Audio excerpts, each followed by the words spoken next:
Llovía ligeramente esa mañana y la niebla cubría el asfalto como una sábana vieja. Volvía de un trabajo, entregando un paquete de piezas industriales. Siempre era metódico con mi horario y evitaba conducir al amanecer, pero ese cliente era exigente. Ya conocía bien la carretera, cada subida y bajada, incluyendo esa maldita curva cerca de la quebrada, que siempre me ponía los pelos de punta. No era el tipo de miedo que sientes por las historias. Era algo más físico, como si mi cuerpo supiera que algo andaba mal en ese tramo de carretera, aunque mi mente se negara a aceptarlo. El reloj marcaba las 2:47 cuando vi una silueta de pie en el arcén, justo antes de la curva. Era una mujer inmóvil, con un largo vestido blanco que parecía húmedo por la lluvia. Lo extraño era que, incluso con las luces altas encendidas, su rostro estaba completamente cubierto por su cabello. No se movió, ni siquiera tembló con el viento. Disminuí la velocidad instintivamente. Por un segundo, pensé en detenerme, pero algo dentro de mí me gritaba que no debía. Pasé despacio, mirando por el espejo retrovisor. Ella todavía estaba allí, de pie, con la cabeza ligeramente girada hacia mí, pero todavía no podía ver su rostro. En los días siguientes, no podía dejar de pensar en esa mujer. Se lo comenté a un compañero y palideció enseguida. Dijo que esa mujer siempre aparece en el mismo tramo, para los conductores que pasan solos de madrugada, que muchos se han parado a ayudar, y que todos los que se pararon sufrieron accidentes días después. Empecé a notar que mi coche hacía un ruido extraño cerca de esa curva, incluso con el mantenimiento al día, y el GPS siempre se quedaba atascado exactamente en el mismo sitio, como si esa carretera no quisiera ser mapeada. Una semana después, decidí cambiar de ruta, aunque me costara más gasolina y más horas en la carretera. Pero esa noche, justo antes de llegar al nuevo tramo, mi celular vibró. Un mensaje sin remitente apareció en la pantalla. No deberías haberte desviado. Desde entonces, ya no conduzco por ese camino. Me daba miedo. Desde entonces, hago todo lo posible por desviarme de esa ruta y siempre les advierto a mis compañeros que hagan lo mismo, porque nunca se sabe lo que puede pasar.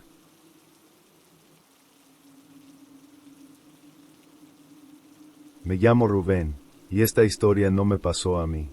Me la contó mi hermano mayor, Julián, que trabajaba como mensajero en motocicleta en Ciudad Obregón. Siempre fue escéptico, de esos que se ríen de las historias de fantasmas. Pero después de lo que pasó, nunca volvió a ser el mismo. No reía, no dormía bien y evitaba montar en motocicleta. La mirada en sus ojos era como la de alguien que ha visto algo que el mundo no está listo para comprender. Me lo contó una semana antes de que lo hospitalizaran con un ataque de pánico. Y desde entonces, nunca ha vuelto a hablar, solo susurra frases inconexas. A veces, en mitad de la noche, lo oigo decir, la vi, y no era una persona. Esa noche, Julián hacía una entrega más urgente. Eran poco más de las 3 de la mañana. El camino entre Navojoa y Echojoa estaba desierto, solo el faro de la motocicleta cortaba la oscuridad. No había casas cerca, ninguna señal de vida. Dijo que la temperatura parecía haber bajado de repente, a pesar de ser una cálida noche de verano. Fue entonces cuando, en el kilómetro 27, vio algo que lo hizo frenar en seco. Una niña, sentada en medio del camino, con la cabeza gacha, los pies descalzos, los brazos sobre las rodillas. No se movía. Hizo un brusco viraje, casi cayéndose. Su instinto lo hizo detener la motocicleta en el arcén, tratando de comprender lo que había visto, y luego corrió de regreso, gritando, preguntando si estaba bien. Pero cuando regresó, no había nadie, ni la niña, ni huellas, solo las marcas de neumáticos en el asfalto mojado. El suelo donde estaba la niña estaba seco, como si nunca hubiera estado allí. Julián juró que el sonido de su respiración parecía apagado, como si el aire se hubiera vuelto más denso. La vegetación al borde del camino estaba quieta, sin viento, sin el sonido de los grillos. Miró a su alrededor, jadeante, buscando algo, y fue entonces cuando lo vio. una pequeña figura, cerca de la cerca, con la misma silueta que la niña. Solo que ahora, ella estaba de pie, a la vista de él, pero el rostro de lo que fuera que estuviera allí, no podía verlo. Julián corrió hacia la moto y salió a toda velocidad sin mirar atrás. Pero la parte donde realmente entró en pánico fue cuando empezó a soñar todas las noches. Soñaba que estaba atrapado en medio de la carretera, sin poder moverse, y ella venía arrastrándose, sus pies descalzos dejando marcas en el asfalto, hasta que lo tocaba. Las marcas realmente aparecían en el suelo de la habitación, hechas de polvo, y pequeñas, como pies de niños. Nadie lo creería hasta que lo vi con mis propios ojos. Huellas de pies descalzos apareciendo solas en el pasillo.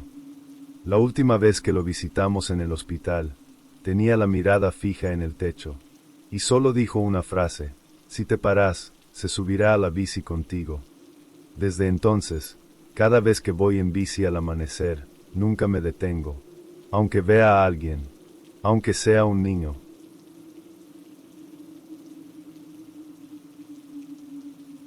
Soy Adela, y trabajo en una naviera que opera rutas entre Hermosillo y Mazatlán. Viví esta historia en carne propia, hace poco más de 2 años, y solo puedo contarla ahora, porque me costó mucho aceptar que no era solo víctima del cansancio. El camino parecía normal esa mañana. Sí, era de mañana, alrededor de las 9:30 de la mañana, y el cielo estaba despejado. La radio sonaba una vieja canción de una banda sinaloense. Pero ese día, el camino me pareció más largo, como si el tiempo se estirara entre 1 kilómetro y el siguiente.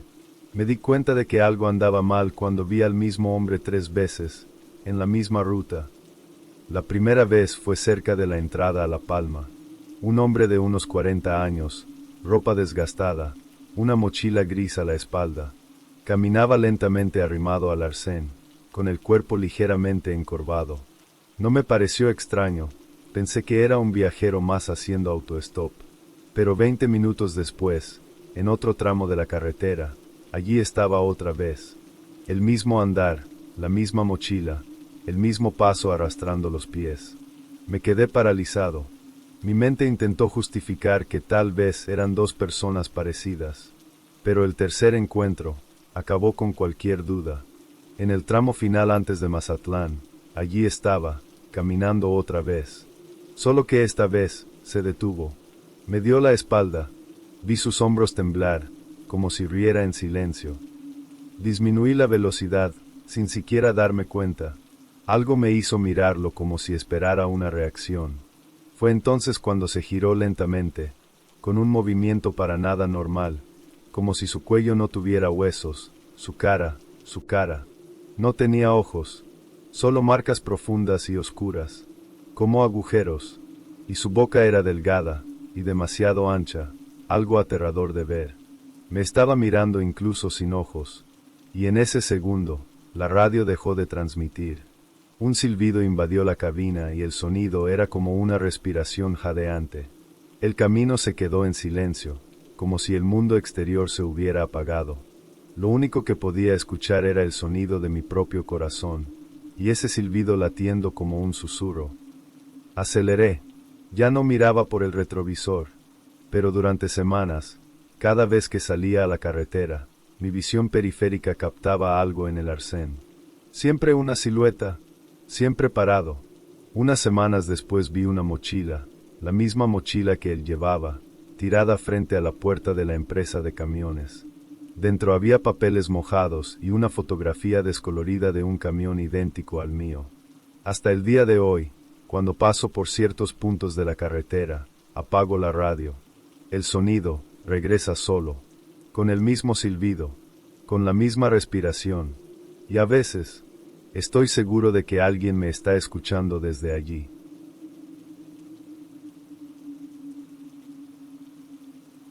Me llamo Valeria, y este fue el último viaje que hice en coche con Pablo, mi marido. Íbamos de Guadalajara a Culiacán, a pasar el fin de semana en la playa. Se suponía que iba a ser algo tranquilo, sin prisas, solo nosotros dos y la carretera.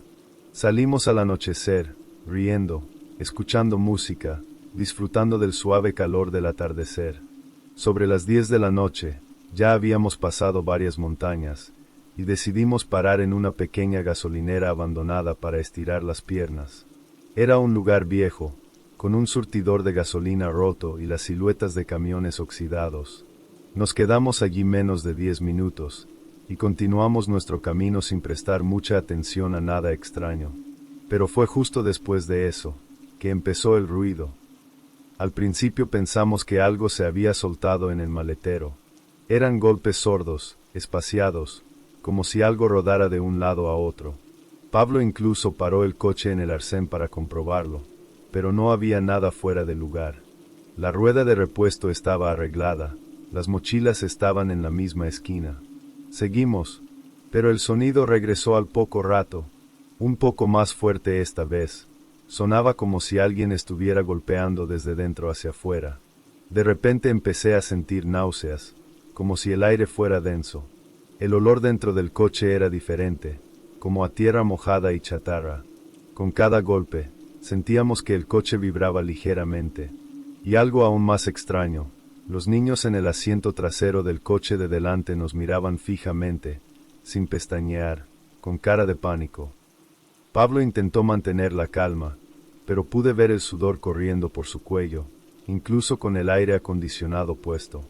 Pasamos por un túnel estrecho, y fue entonces cuando todo cambió. Las luces adentro parpadearon, y en la oscuridad por un segundo, escuchamos una risa tenue, que venía de atrás. No era una grabación, era algo real. Miré por el espejo retrovisor, y vi marcas, pequeñas manos, extendidas en la ventana del maletero. Algunas estaban borrosas, como si alguien hubiera respirado allí. Otras, impresas en polvo. Era imposible. Estaba cerrado, con llave, y no había manera de que alguien pudiera haber entrado. Pero las marcas estaban allí, muchas de ellas. Algunas se movían. Paramos en una gasolinera con luces brillantes y gente alrededor. Abrimos el maletero allí mismo, y no había nada, solo polvo levantado, como si alguien hubiera forcejeado dentro. Un empleado mayor se acercó y nos miró en silencio, hasta que después de unos segundos, preguntó: «¿Pararon en la gasolinera abandonada, verdad?»